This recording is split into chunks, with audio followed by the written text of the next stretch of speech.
Hola chicos del quinto, ¿cómo están? Espero que sigan bien. En esta oportunidad vamos a hacer un pequeño repaso de todo el capítulo 8, ¿sí? Que fue el último que estuvimos trabajando, ¿sí? Bueno, empezamos trabajando y dijimos que a veces entre los grupos es difícil ponerse de acuerdo, ¿sí? Y la mejor solución es respetarnos entre todos, ¿sí? Y a esa medida se la llama una medida democrática, ¿sí? Quiere decir que tenemos en cuenta las opiniones de todos, ¿sí? En el grupo. Entonces nosotros muchas veces en este capítulo hablamos de las acciones en las que se basa una vida en democracia y hablamos de la igualdad, de la solidaridad, la libertad y la justicia, ¿sí? Que son acciones que promueven la vida democrática.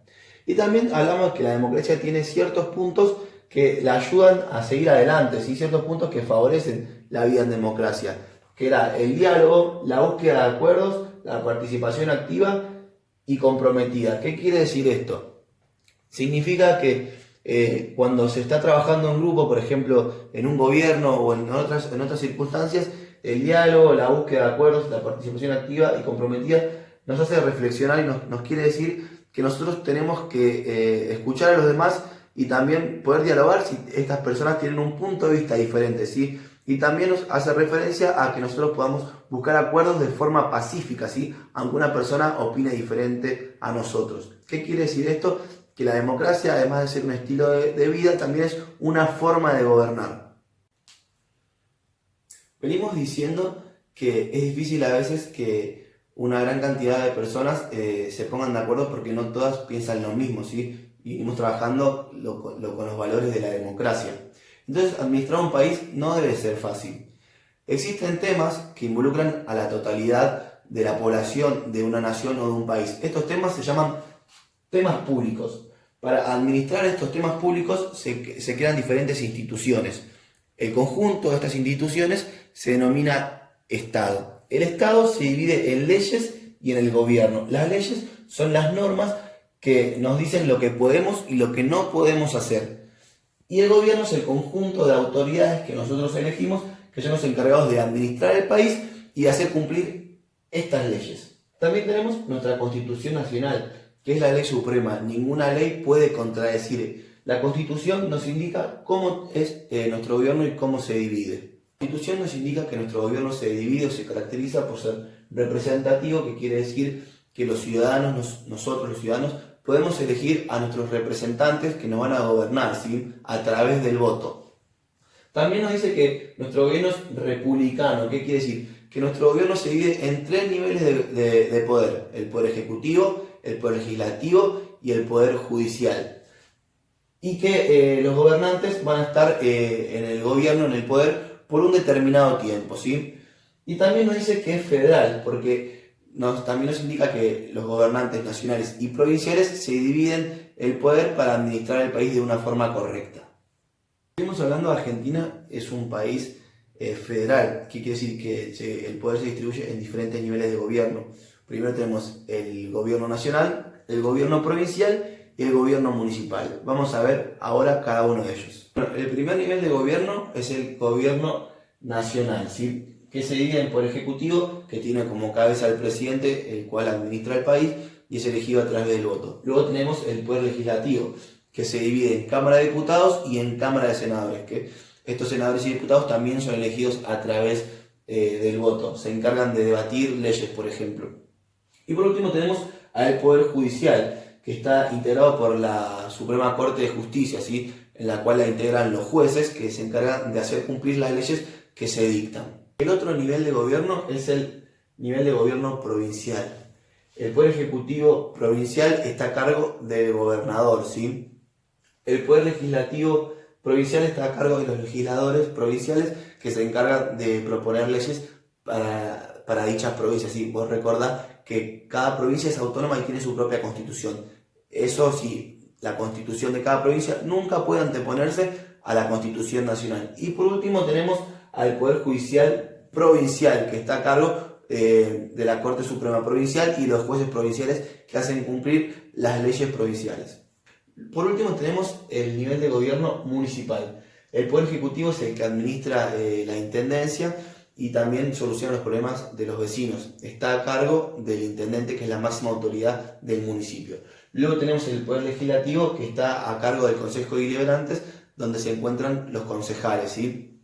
Y por último tenemos el Poder Judicial Municipal, que está a cargo de los jueces municipales que hacen cumplir las leyes del municipio. Estuvimos hablando de los diferentes niveles en los cuales se reparte el poder. Tuvimos el nivel nacional, el nivel provincial y el nivel municipal. Pero ¿qué ocurre en la Ciudad Autónoma de Buenos Aires? La Ciudad Autónoma de Buenos Aires también cuenta con la división de poderes. Tenemos primeramente el Poder Ejecutivo, que cuenta con un jefe de gobierno, cual es la cabeza, que cuenta con un vicejefe de gobierno. Luego tenemos el Poder Legislativo, que está a cargo de la legislatura. Y por último tenemos el Poder Judicial, que está a cargo del Tribunal Supremo de Justicia. La democracia tiene en cuenta las opiniones de todos los ciudadanos, ¿sí? Y también nos asegura la participación política activa. Nosotros quiere decir que nosotros también podemos elegir a nuestros representantes y que todos tenemos el derecho de elegir a nuestros representantes. Y una forma de que la democracia nos asegura eso es a través del voto. El voto es universal, que quiere decir que es para todos, secreto, para que nosotros podamos elegir libremente a nuestros representantes, obligatorio para los mayores de 18 y para los menores de 70. Y igual, que quiere decir que todos los votos valen 1. Otra forma de poder participar activamente en la política es la iniciativa popular. ¿Qué quiere decir esto? Que los ciudadanos podemos proponer proyectos de leyes a la Cámara de Diputados. Y otra forma es la consulta popular, que quiere decir que el gobierno pregunta a los ciudadanos sobre un tema específico. En este capítulo también hablamos de los derechos. Los derechos son todas esas cosas que nosotros podemos hacer sin perjudicar a los demás y que nadie nos debería impedir hacerlos. Con los derechos también existen algunos límites, las obligaciones. Por ejemplo, los chicos tienen derecho a la educación, pero su obligación es estudiar. Luego de la Segunda Guerra Mundial, de la Primera y la Segunda Guerra Mundial, se creó la ONU, que en 1948, el 10 de diciembre, realizó la Declaración de los Derechos Humanos, ¿sí?